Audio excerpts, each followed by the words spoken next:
Good morning students, welcome to the online classes. I am your assistant teacher and the today's chapter is our atmosphere. We were discussing about this chapter earlier.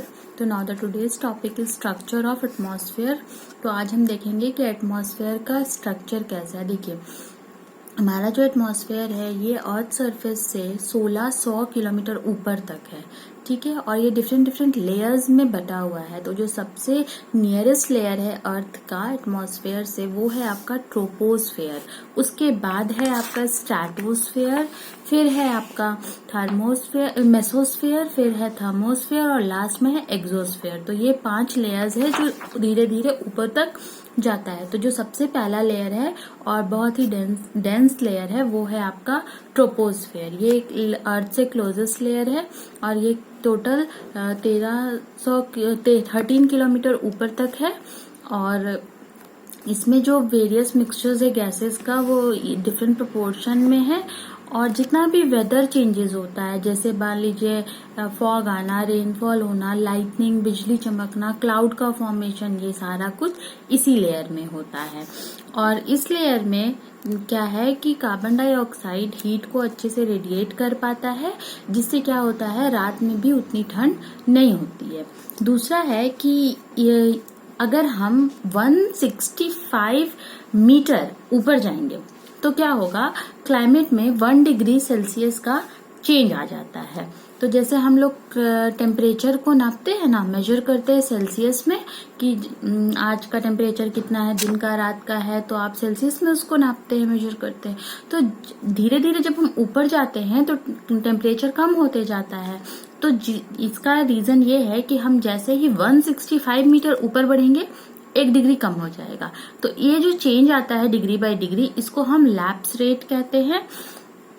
और एक boundary है tropopause, जो कि troposphere और उसके ऊपर का जो लेयर है स्ट्रैटोस्फेयर, उसको वो अलग करता है। तो उस बाउंड्री को हम कहते हैं ट्रोपोपॉज, याद रहेगा, ठीक है। देखिए अब जो ग्रीन हाउस गैसेज इमिट होते हैं व्हीकल्स का मैन्युफैक्चर्स का प्रोडक्शन से, फूड का प्रोडक्शन से, गुड्स का प्रोडक्शन से, ये सारा ग्रीन गैस जो होता है, ग्रीन हाउस गैसेज, ये यहाँ पे अब्जॉर्व हो जाता है। और इसके बाद क्या होता है कि अगर हम डिफॉरेस्टेशन करते हैं, पेड़ पौधों को काटते हैं, तो ये बहुत ज्यादा ट्रैप होने लगता है और इससे क्या होता है कि हमारे अर्थ में गर्मी बढ़ने लगती है। तो हम लोगों को डिफॉरेस्टेशन नहीं करना, ज्यादा से ज्यादा एफॉरेस्टेशन करना है।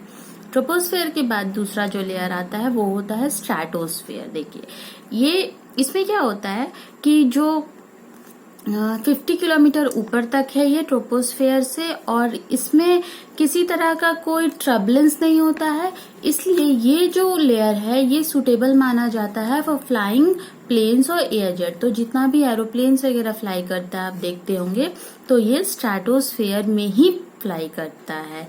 और साथ ही इसी लेयर में ओजोन लेयर भी प्रेजेंट है, जो कि हम लोगों को अल्ट्रावायलेट रेज से बचाता है सन का। और नहीं तो हम लोगों को अगर ये लेयर नहीं होगा ओजोन का, तो हम लोगों को सन का हीट से डायरेक्ट सनबर्न्स हो सकता है, हमें स्किन प्रॉब्लम्स हो सकते हैं, आई रिलेटेड प्रॉब्लम हो सकते हैं और कैंसर तक हो सकता है। तो ये बहुत इंपॉर्टेंट है।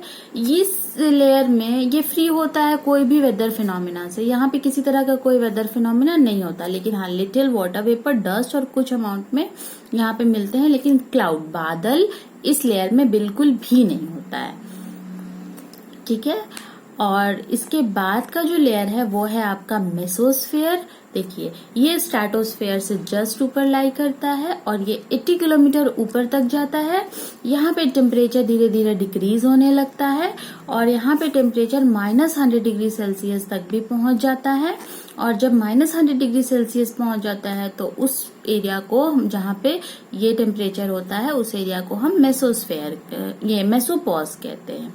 अब एक बाउंड्री है जो मेसोस्फेयर और थर्मोस्फेयर को अलग अलग करता है, उस बाउंड्री को भी हम मेसोपॉज कहते हैं, क्लियर। और सबसे इम्पोर्टेंट ये लेयर किस लिए है कि ये हम लोगों को मेटेरॉइड से प्रोटेक्ट करता है। तो जितने भी मेटेओर्स नीचे आके बर्न होते हैं ये मेसोस्फेयर तक ही बर्न हो जाते हैं, फिर नीचे नहीं आते हैं।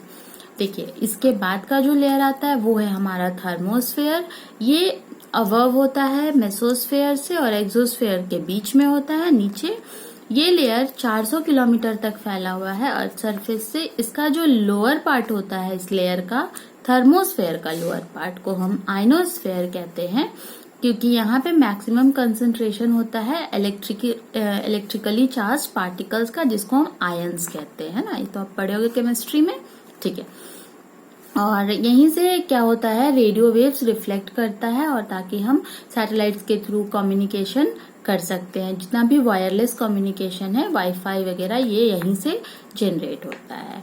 और इसका जो टेम्परेचर होता है ये धीरे धीरे क्या होता है, लेयर वाइज ये कम होते जाता है, और लोअर पार्ट में सोलर एक्टिविटीज ज्यादा होती हैं। और थर्मोस्फेयर और एक्सोस्फेयर के बीच में थर्मोपॉज लाई करता है, जो कि अपर बाउंड्री होता है इस लेयर का। और जो लास्ट लेयर है हमारा वो है एक्सोस्फेयर। तो ये सबसे अपर मोस्ट लेयर होता है जिसको हम एक्सोस्फेयर कहते हैं। ये आयनोस्फेयर से ऊपर 1600 किलोमीटर तक फैला हुआ है, और मतलब देखे तो ये मर्ज हो जाता है स्पेस में ग्रेजुअली, धीरे धीरे।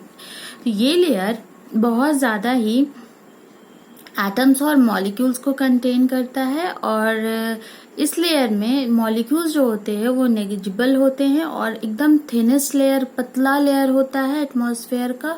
और इसमें सिर्फ लाइट गैस प्रेजेंस होते हैं, हाइड्रोजन और हीलियम, इस तरह के जो लाइट गैसेस होते हैं वो आपको मेसोस्फेयर में मिलेंगे। तो ये था हमारा स्ट्रक्चर ऑफ एटमॉस्फेयर, जो कि कंप्लीट हो गया है। नेक्स्ट डे नई वीडियो के साथ, मैं नए चैप्टर के साथ आपको मिलूंगी। तब तक इससे रिलेटेड जो भी एक्सरसाइज है हम उसको कर लेंगे, ठीक है।